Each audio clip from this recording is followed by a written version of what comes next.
ದಿನಚರ್ಯ ಹಾಗೂ ಋತುಚರ್ಯಗಳ ನಿಯಮಿತ ಪಾಲನೆಯಿಂದ ಮಹಿಳೆಯರ ಆರೋಗ್ಯವನ್ನು ಉತ್ತಮವಾಗಿ ಕಾಪಾಡಿಕೊಳ್ಳಬಹುದು ಎಂದು ಡಾಕ್ಟರ್ ಸುಮನಾ ನಾಯಕ್ ಅಭಿಪ್ರಾಯಪಟ್ಟರು. ಅಂಕೋಲಾದ ಮಹಿಳಾ ಪತಂಜಲಿ ಯೋಗ ಸಮಿತಿಯಿಂದ ಆಯೋಜಿಸಲಾದ ಅಂತಾರಾಷ್ಟ್ರೀಯ ಮಹಿಳಾ ದಿನಾಚರಣೆ ಕಾರ್ಯಕ್ರಮವನ್ನು ಉದ್ಘಾಟಿಸಿ ಅವರು ಮಾತನಾಡಿದರು. ಭಾರತ ಪ್ರಾಚೀನ ಆಯುರ್ವೇದ ಪದ್ಧತಿಯ ಮಹತ್ವವನ್ನು ವಿದೇಶಗಳಲ್ಲಿಯೂ ಗುರುತಿಸಲಾಗುತ್ತಿದೆ. ಕ್ಯಾಂಬ್ರಿಡ್ಜ್ ಸೇರಿದಂತೆ ಅನೇಕ ವಿದೇಶಿ ವಿಶ್ವವಿದ್ಯಾಲಯಗಳು ಆಯುರ್ವೇದದ ಕುರಿತು ಆಳವಾದ ಅಧ್ಯಯನ ನಡೆಸುತ್ತಿರುವುದನ್ನು ನಮ್ಮ ಪರಂಪರೆಯ ಮೌಲ್ಯವನ್ನು ತೋರಿಸುತ್ತದೆ ಎಂದು ಅವರು ಹೇಳಿದರು. ವೈದಿಕ ಭಜನಾ ಪದ್ಧತಿಯು ಸಹ ಮಾನಸಿಕ ಹಾಗೂ ದೈಹಿಕ ಆರೋಗ್ಯವನ್ನು ಸುಧಾರಿಸುವ ಉದ್ದೇಶದಿಂದ ರೂಪುಗೊಂಡಿದ್ದು, ಶ್ವಾಸಕೋಶ ಹಾಗೂ ಹೃದಯದ ಆರೋಗ್ಯಕ್ಕೆ ಭಜನೆ ಉತ್ತಮ ವ್ಯಾಯಾಮದಂತಿದೆ ಎಂದರು. ಕಾರ್ಯಕ್ರಮದಲ್ಲಿ ಮುಖ್ಯ ಅತಿಥಿಯಾಗಿ ಭಾಗವಹಿಸಿದ್ದ ಜಾನಪದ ಕಲಾವಿದೆ ಶ್ರೀಮತಿ ಲಕ್ಷ್ಮೀಗೌಡ ಬೆಳಂಬಾರ ಎಲ್ಲರಿಗೂ ಮಹಿಳಾ ದಿನಾಚರಣೆ ಶುಭಾಶಯ ಕೋರಿದರು. ಬಳಿಕ ತಮ್ಮ ಸಂಗಾತಿ ತುಳಸಿಗೌಡ ಅವರೊಂದಿಗೆ ಹಾಲಕ್ಕಿ ಸಮುದಾಯದ ಜಾನಪದ ಹಾಡುಗಳನ್ನು ಹಾಡಿ ಕಾರ್ಯಕ್ರಮಕ್ಕೆ ವಿಶೇಷ ಮೆರುಗು ನೀಡಿದರು. ಇನ್ನೋರ್ವ ಮುಖ್ಯ ಅತಿಥಿಯಾಗಿ ಆಗಮಿಸಿದ್ದ ಚಲನಚಿತ್ರ ರಂಗದ ಕಲಾವಿದೆ ಹಾಗೂ ಮಾಜಿ ಗಗನಸಖಿ ಶ್ರೀಮತಿ ಜ್ಯೋತ್ಸ್ನಾ ನಾರ್ವೇಕರ್ ತಮ್ಮ ಚಿತ್ರರಂಗದ ಅನುಭವಗಳನ್ನು ಹಂಚಿಕೊಂಡು ಮಹಿಳೆಯರು ಆತ್ಮವಿಶ್ವಾಸದಿಂದ ಮುಂದೆ ಬರಬೇಕು ಎಂದು ಹೇಳಿದರು. ಅಧ್ಯಕ್ಷತೆ ವಹಿಸಿದ್ದ ಪತಂಜಲಿ ಮಹಿಳಾ ಸಮಿತಿಯ ಜಿಲ್ಲಾ ಪ್ರಭಾರಿ ಶ್ರೀಮತಿ ಚೈತ್ರಾ ನಾಯ್ಕ್ ಮಾತನಾಡಿ, ಅಷ್ಟಾಂಗ ಯೋಗದಲ್ಲಿ ಯಮ ಮತ್ತು ನಿಯಮಗಳನ್ನು ಕಟ್ಟುನಿಟ್ಟಾಗಿ ಅನುಸರಿಸುವುದು ಅತ್ಯಂತ ಮುಖ್ಯ ಎಂದು ಹೇಳಿದರು. ಈ ಸಂದರ್ಭದಲ್ಲಿ ಮುಖ್ಯ ಅತಿಥಿಗಳಾದ ಶ್ರೀಮತಿ ಲಕ್ಷ್ಮೀಗೌಡ, ಶ್ರೀಮತಿ ಜ್ಯೋತ್ಸ್ನಾ ನಾರ್ವೇಕರ್ ಹಾಗೂ ಉದ್ಘಾಟಕರಾದ ಡಾಕ್ಟರ್ ಸುಮನಾ ನಾಯಕ್ ಅವರನ್ನು ಸನ್ಮಾನಿಸಿ ಗೌರವಿಸಲಾಯಿತು. ಹೊಸದಾಗಿ ರಚನೆಯಾದ ಮಹಿಳಾ ಪತಂಜಲಿ ಸಮಿತಿಯ ಕಾರ್ಯಕಾರಿ ಮಂಡಳಿ ಸದಸ್ಯರಿಗೆ ಜಿಲ್ಲಾ ಪ್ರಭಾರಿ ಚೈತ್ರಾ ನಾಯ್ಕ್ ಅವರು ಪುಷ್ಪ ನೀಡಿ ಅಭಿನಂದಿಸಿದರು. ತಾಲೂಕು ಅಧ್ಯಕ್ಷೆ ಶ್ರೀಮತಿ ನಿರುಪಮಾ ಶ್ಯಾಮಸುಂದರ ಪ್ರಾಸ್ತಾವಿಕ ಭಾಷಣ ಮಾಡಿದರು. ಶ್ರೀಮತಿ ಸಹನಾ ತೇಲಂಗ, ಶ್ರೀಮತಿ ಜಯಲಕ್ಷ್ಮಿ ಕಾಮತ ಹಾಗೂ ಶ್ರೀಮತಿ ರಾಧಿಕಾ ಆಚಾರಿ ಸನ್ಮಾನ ಪತ್ರ ವಾಚಿಸಿದರು. ಶ್ರೀಮತಿ ಯೋಗಿತಾ ಶೆಟ್ಟಿ ಮತ್ತು ಶ್ರೀಮತಿ ಸಂಧ್ಯಾ ಕಾಕರಮಠ ಪ್ರಾರ್ಥನಾ ಗೀತೆ ಹಾಡಿದರು. ಶ್ರೀಮತಿ ಶೀಲಾ ನಾಯ್ಕ್ ಸ್ವಾಗತಿಸಿದರು. ಶ್ರೀಮತಿ ಶಿಲ್ಪಾ ಕುರ್ಡೇಕರ್ ವಂದಿಸಿದರು. ಶ್ರೀಮತಿ ಆಶಾಲತಾ ವೆರ್ಣೇಕರ್ ಕಾರ್ಯಕ್ರಮ ನಿರೂಪಿಸಿದರು.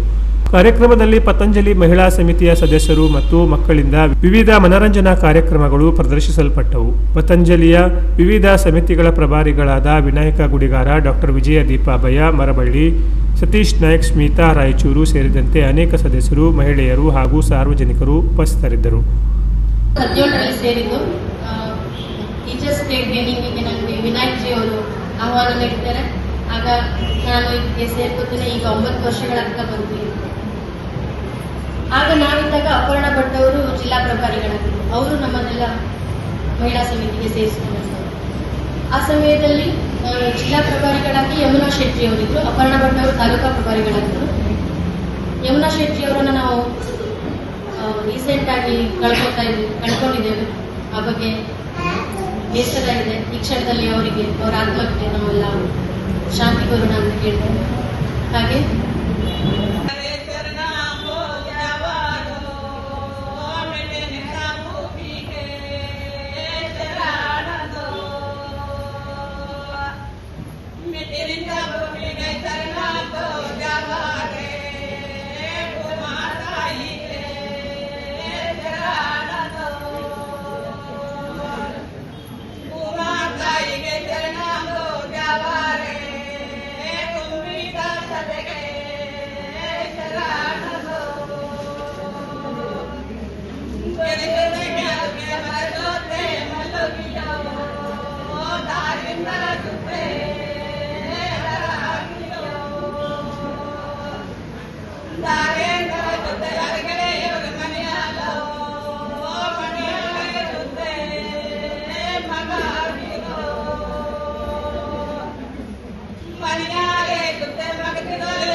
Canara plus news Ankola.